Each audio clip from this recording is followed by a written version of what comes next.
임대인 나가달라고 했는데 이미 통보할 수 있는 기간을 3일 남겼어요. 청구를 언제 하는 게 맞는 건지 날짜가 굉장히 중요해요.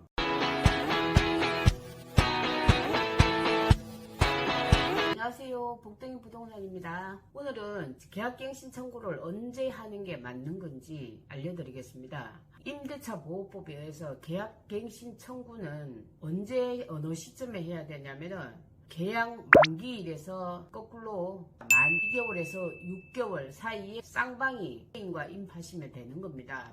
만약에 이때 서로가 통보를 안 하고 이 기간을 넘겼어요. 만 2개월에서 하루라도 모자라도 자동 갱신이 되는 겁니다. 이 날짜가 굉장히 중요해요. 작년에 제가 현장에서 상담한 것 중에 이 문제 때문에 소송까지 갖는 사람들이 있었습니다. 임차인 측의 법률적인 자문을 제가 해드렸고, 다른 부동산에서는 임대인 측에서 자문을 했습니다. 소송을 임대인 측에서 걸었습니다. 보증금 5천에 월 50짜리의 집이었는데 집값이 상승하게 되면서 천에 75에서 80 정도 받는 수준까지 올라갔으니까 월세가 많이 받고 싶었던 거예요. 임대인 나가달라고 했는데 이미 통보할 수 있는 기간을 3일 남겼어요. 그죠? 그러니까 정확히 1개월 27일 때 되는 날 가지고 이제 임대인이 월세를 올려야 되겠다. 이러니까 이제 임차인 측에서는 무슨 소리 하느냐. 갱신 청구할 수 있는 기간이 지났다고 하는데 우리는 못 올려주겠다. 이랬더니 임대인이 그럼 못 올려주면 나가달라. 이렇게 한 거예요. 하겠다 하니까 그러면 자기가 명도 소송을 하겠다고 그러더래요. 그래서 이제 저한테 이제 자문을 구해가지고 제가 이제 코치를 다 했습니다. 안 나가도 되니까 안심하고 그냥 사시라고. 그리고 소송이 오면 이렇게 받아치면 된다고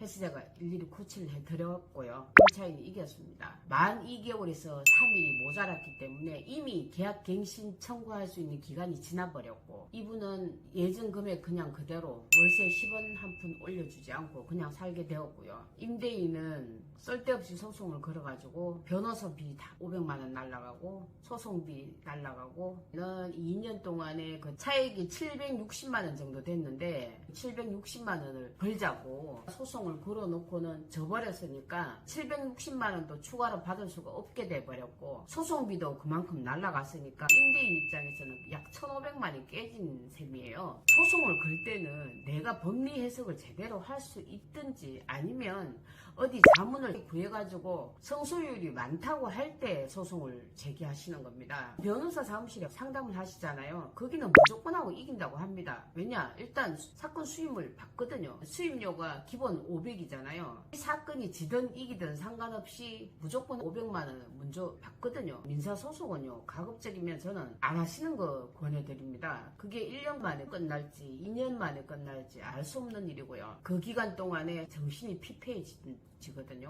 정신이 피폐해지면 내 할 일을 못해요. 온 정신이 거기 묶여있기 때문에 아무 일도 할 수가 없어요. 그거에 대한 손실이 훨씬 더 크다고 저는 생각하거든요. 차라리 그걸 포기하고 그 에너지로 하고 있는 일에 열정을 더 쏟으시면 훨씬 더 돈을 많이 벌 수 있을 거고요. 훨씬 더 행복한 삶이 되지 않겠나 이렇게 생각합니다. 오늘 대화의 핵심은요, 계약갱신 청구할 수 있는 기간은 계약 만료일에서 거꾸로 만 2개월에서 6개월입니다. 임대인, 임차인, 쌍방이 계약갱신 청구를 한다 안 한다 나가달라 통보를 하셔야 되는 겁니다. 가급적이면 통보하는 방법은 여러 가지가 있는데 만나서 구두로 하는 방법이 있고요. 전화로 할 수도 있고 카톡이나 문자로 할 수도 있는데, 가급적이면은 통화를 했을 경우에는 음성 녹음하실 것을 권해드리고요. 그걸 문자나 카톡을 보냈을 때 상대가 읽었다는 걸 캡처해 놓으시고 보관하시면 될 것 같습니다. 다음번에는 통보하는 방법 중에 내용 증명을 어떤 식으로 띄워야 되는 건지 자세하게 알려드릴게요. 오늘은 여기까지 하고요. 다음 시간에 뵙겠습니다. 안녕.